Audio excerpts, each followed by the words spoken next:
Hi guys, welcome back. SimUK here. This is of course Port Royale 4 and we're just going through the tutorials and we're on to I think tutorial number 4 now, which is going to be setting up trade routes. That's what this game is all about, so this is an important lesson. Thank you for participating in this lesson on trade routes. It could also be called 10 Ways to Screw Up Others' Businesses. I'll teach you how to massively increase your trade volume. Now, select your convoy, which is anchored off Cartagena, and select the Trade Route tab. Cartagena. Trade Route tab. As long as you only have a convoy, you can of course act on your own, buying, transporting, selling commodities. But with more convoys, it gets out of hand. You have to learn to give orders to your convoys so that they are sailing for you automatically. For that, you need the trade routes. Understood. Oops. Now, click on the Trade Routes button to open the dialog, and then select Create New Route. Create new route. No trade route exists yet. Select Create Route to set up a new trading route. Afterwards, you can assign the new trading route to one or several convoys. You are able to create as many different trading routes as you like. Here, you create new trade routes and assign them to your convoys. A new route does not yet contain any towns, so you will have to edit it first. This is the navigation map. Oh, nice. Look at this. It shows you wind direction and wind force everywhere. With tailwind, a convoy will naturally drive much faster, and time is money. So, is that sort of insinuating that the wind never ever changes? Is that what we're sort of suggesting here? This list contains towns that a convoy is supposed to approach on its route. To add towns to the list, select as any towns in which you have trade licenses at your disposal. Okay, so if you don't know anything about sailing, I'm just going to teach you something real quick here. So let's say that the wind is going in this direction. It's going in an easterly direction, let's say. I mean, it does switch round or whatever. So the fastest route of travel is technically when the wind is coming at the side. So let's say this is the boat here. We would be getting, let's say this is like it's probably about a 50-60 degree angle that wind is coming in, so that's going to make the boat travel reasonably fast. As it moves around to the back, it'll get a bit faster, pushing the boat this way.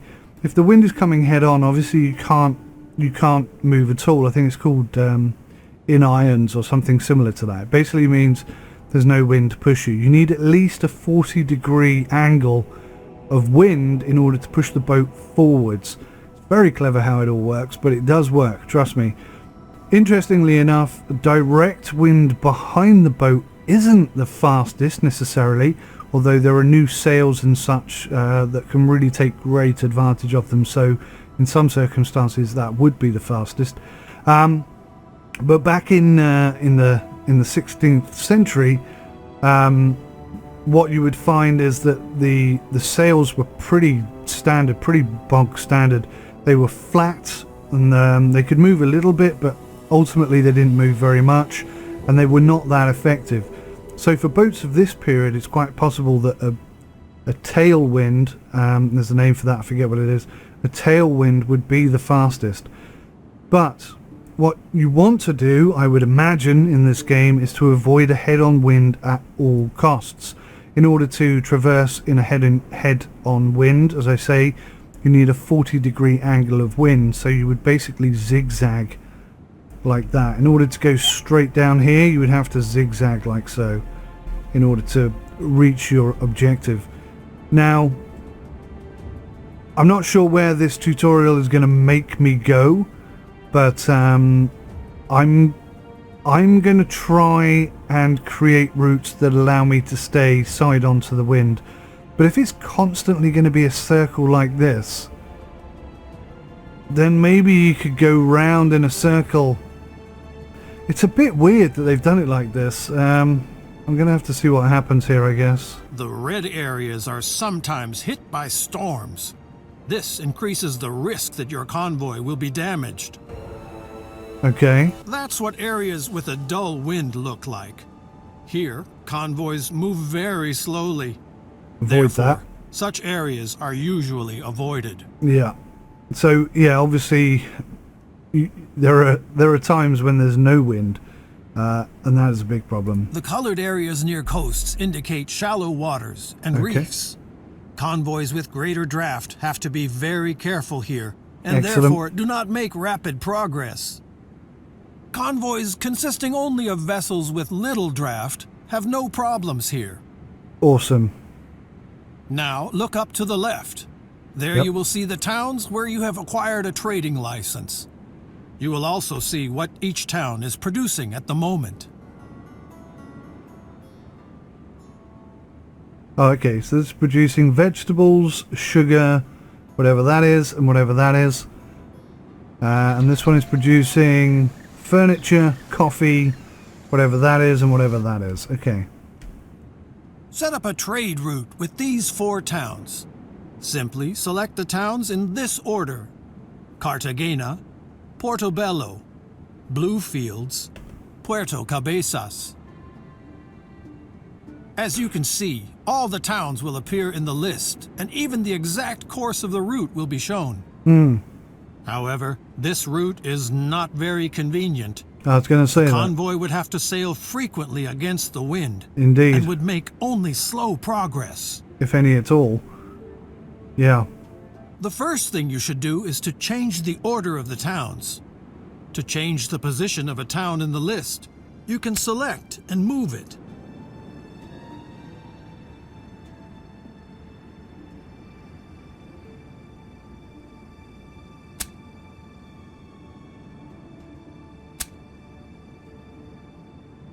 That looks a lot better. Okay.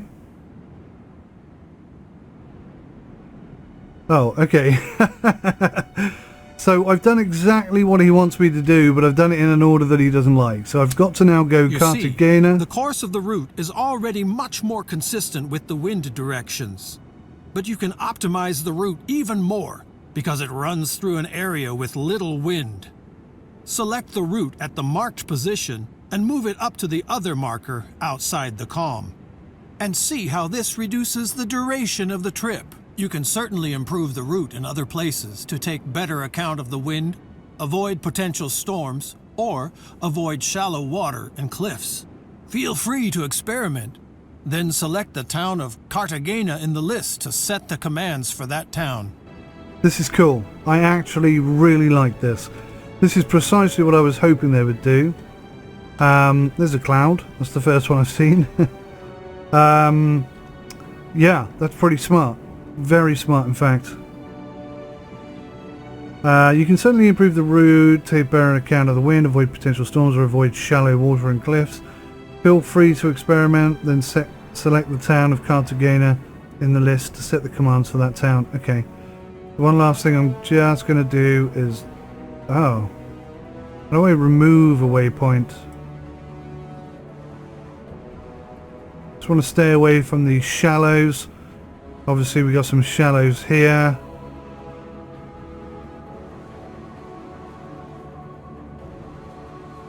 I don't think there's much benefit.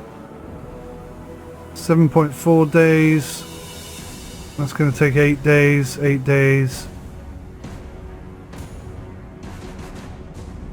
Okay, we'll just leave that as is. I don't think we can do anything better than that. So, yep, looks pretty good. Of course, your people need to know what to buy, what to sell, and what to keep their hands off. So you give them guidelines, which they then follow.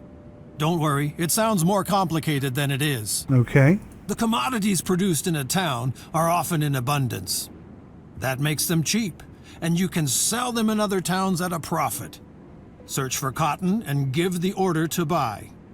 Your people will then buy cotton as long as it can be sold on the route and the purchase price is low enough. Cotton. But your people are not stupid. If there are no sell orders for a commodity, if there is no demand, or if the purchase price is too high, they will not buy it. Automatically by demand. If you actually have to deliver a commodity somewhere, even though it is very scarce and expensive, you can deactivate this automatic pricing and give your people a maximum purchase price. But for the beginning, you shouldn't even think about such things. Okay. Just leave it on automatic. Find 2 more commodities in Cartagena that you want to buy, and switch to the town Puerto Cabezas when you're ready. I find it somewhat confusing that there are no prices in this list. It would make, I mean, this button is huge. There's a lot of wasted space. Why don't we have a current price and like an average price, just to give us some sort of direction? Okay, find 2 more commodities in Cartagena. So I can't close that to look at Cartagena. Is that it there? Is that Cartagena? I can't click on anything else. Crikey. So what do we see in the other places? Vegetables, wood. We didn't see anyone making wood. Let's try that. Let's try that. Puerto Cabezas can certainly use the commodities you want your people to buy in Cartagena, so set these commodities to sell. By the way, if you select a commodity, the list of towns will show you where it is bought or sold. Now, what did he say? Oh! Okay, okay, so that's what happens up here. Okay. So they sell in Cartagena and they buy in Puerto Cabeza. Okay, good. Good. What do you want me to do? This thing? So they buy...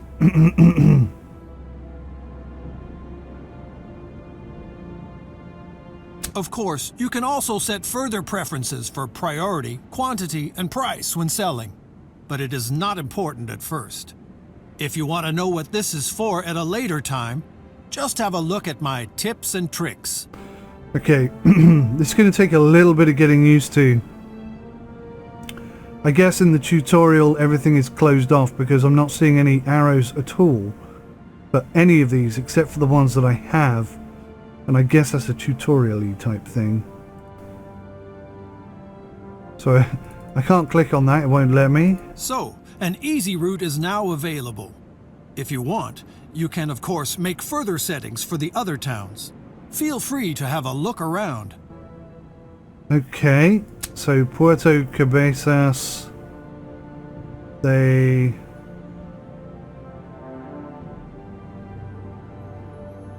According to this, they don't sell anything. Let's try Bluefields. To Cartagena. Now hang on, is this... Ah, right, no, okay, I was mistaken. This is not demand. The blue arrows are the settings that I have. So, yeah, I revert back to my original statement of why have we got no information about the towns and such. Okay, this is something I think I'm just going to have to play with. Oh,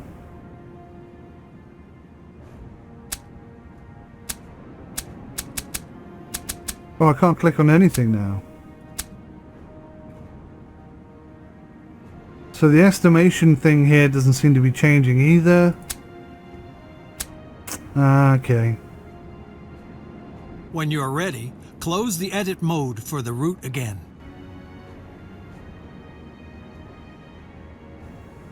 What's this? Why is there an icon here? So I'm going to buy rum from Bluefields. And I'm going to sell rum. Why can't I do this? Tutorial, you're getting in the way. Okay, that's going to be frustrating. We'll sell. Where's the cotton? One of them makes furniture, don't they? Let's sell furniture. Let's sell some rope. Okay, let's try that. You will now be shown all kinds of information about the route. But since the route is new, most of the values are 0. And as long as no convoy uses this route, nothing will change. You should therefore assign it to your selected convoy. Cartagena 2, so I can rename that convoy, except I can't. Oh, I can at the moment. Cartagena round trip. Cool, and it scrolls across. That's pretty cool. Pretty slowly though. I mean, pretty slowly. Okay, assign the route. Now you only have to give your convoy the command to follow the route. Very good. If you now close the route dialog, you can see how your convoy sets sail and executes your commands. Okay. In the port of Cartagena, there are now 2 more convoys ready for you.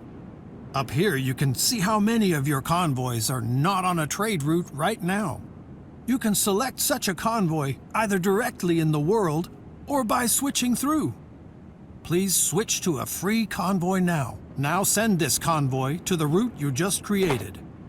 Open the route mode again, and now select again the option Assign Route and activate the route on the convoy. Great! You see, a route can have several convoys. This is especially useful if the route is very long or a lot of commodities have to be transported. Your current route is short, and the quantities still small, but that can change once the towns start growing.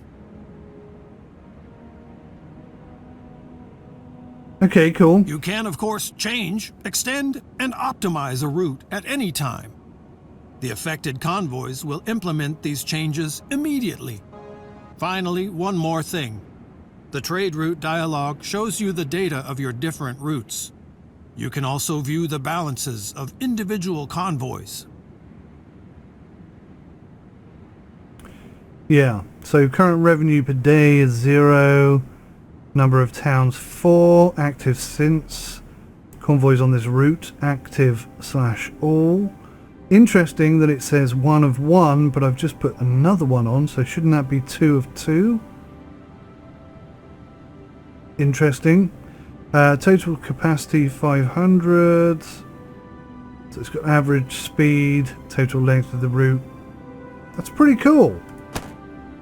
Close the trade route dialog now and take a look at convoys and towns. Among other things, all your convoys and vessels are displayed here.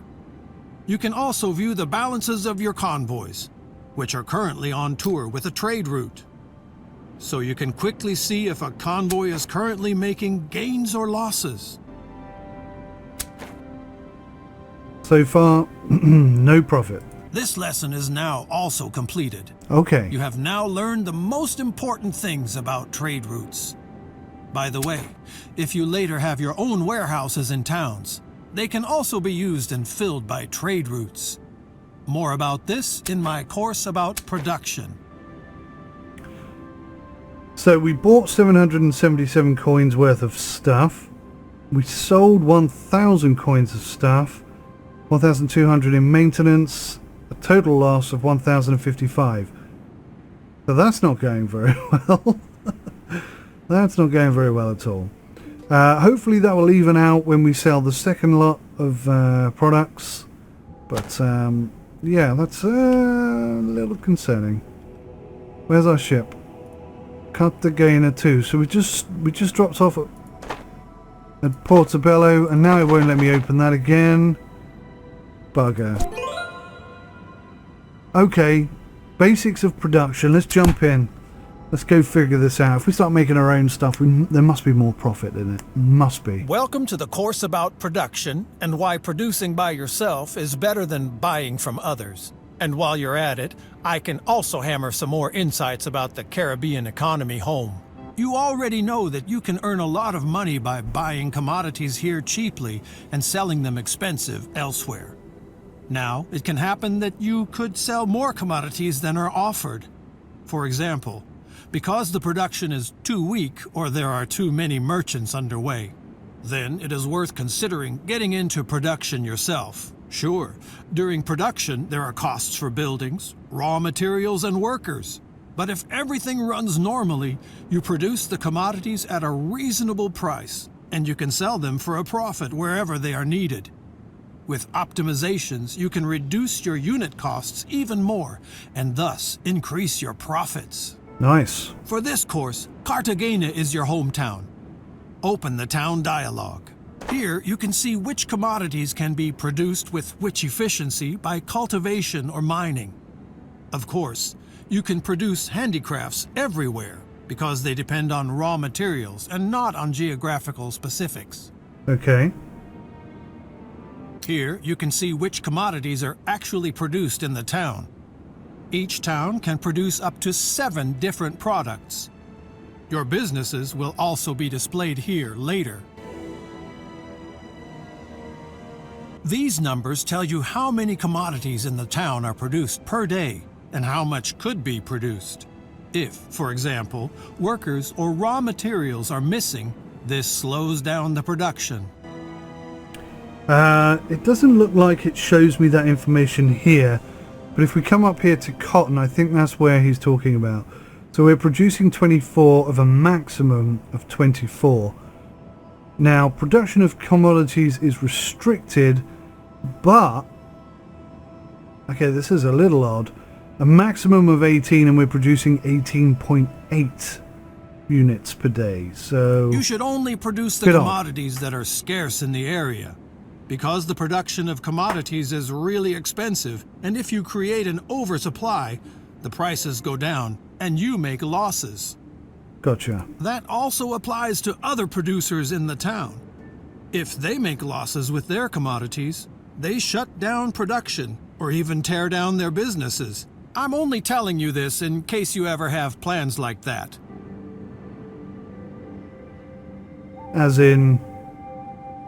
oh, okay. As in, if I saturate a location, I can destroy their businesses and then open my own.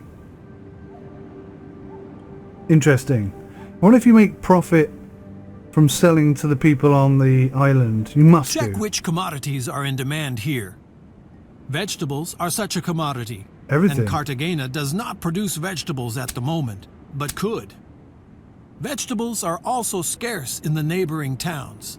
You will quickly realize that when you trade. And since vegetables are high on the list, they have a big meaning for smaller towns. So, vegetable cultivation seems to be a good idea. Close this dialogue now and open the construction menu for this.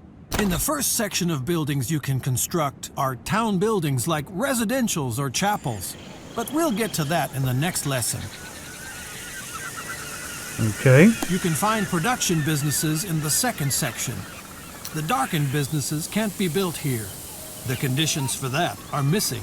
If you move the camera to the town of Necoclí, south of Cartagena, you can see how the possible businesses change. Of course, you can't just build anything anywhere. First of all, you need a trade permit so that you can trade and your fame increases. Only then you can get a building permission for businesses.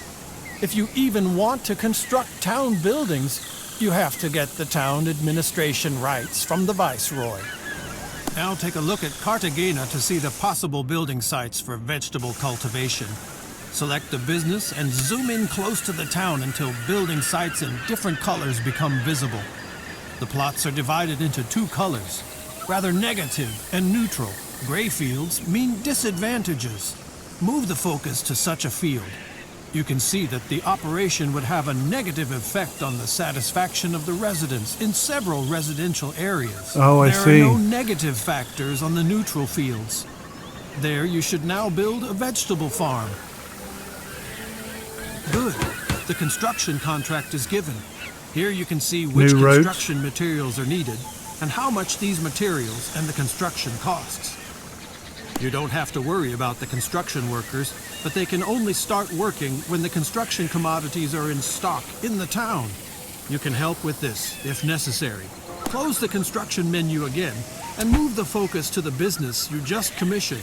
In the info area, you can see who owns the building and if there are any commodities missing for construction.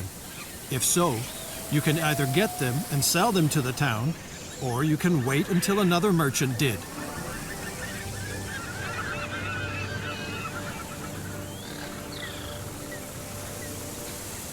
Okay, so there are construction materials missing in the town, so we need 20 more wood. Without workers, nothing works, of course. Otherwise, you would have to harvest the carrots yourself. Open the town dialogue by selecting an empty field or a town building. Here you can see how many job seekers there are in the town currently. They come with the treasure fleets from Europe to the town of the viceroy, and from there they are distributed via trade convoys to the other towns. You can help with a trick here. When you dismiss the sailors, they automatically become job seekers. Oh. Fire them and then hire them. In order for job seekers to come to the town and stay until they find a job, the satisfaction in the town must be at least 40%. This is usually not a problem, but as towns get bigger, the demands of their inhabitants grow. So we're just above that marked target. But okay. workers also need housing for themselves and their families. If there is not enough of it in the town, your business cannot hire new employees. So there's a bit of space, good. If you really are the administrator of a town, as it is the case with your hometown, nobody else builds buildings but you. So you have to provide enough housing. On the contrary, if you are not the administrator, you have to wait until the town does it. If the town is doing well and there are enough building materials, it won't take long. Let's speed things up a bit. Your farm is now operational and has all the workers. Now, switch to the production tab and select vegetables. Vegetables. Here, you can see the vegetable production of the town. Your businesses are also a part of it, and from tomorrow on, you can see which commodities your new business produces daily. As long as you don't have your own warehouse in the town, the produced vegetables will be sold to the town daily at the current price. As long as your business is running efficiently and the town is not drowning in an oversupply of vegetables, there is nothing wrong with that. Of course, you can prevent oversupply by selling the commodities to other towns yourself. For example, by using trade routes. If the neighbors drown in vegetables, you can also stop your production completely for a while to prevent the price drop of the commodities. Okay.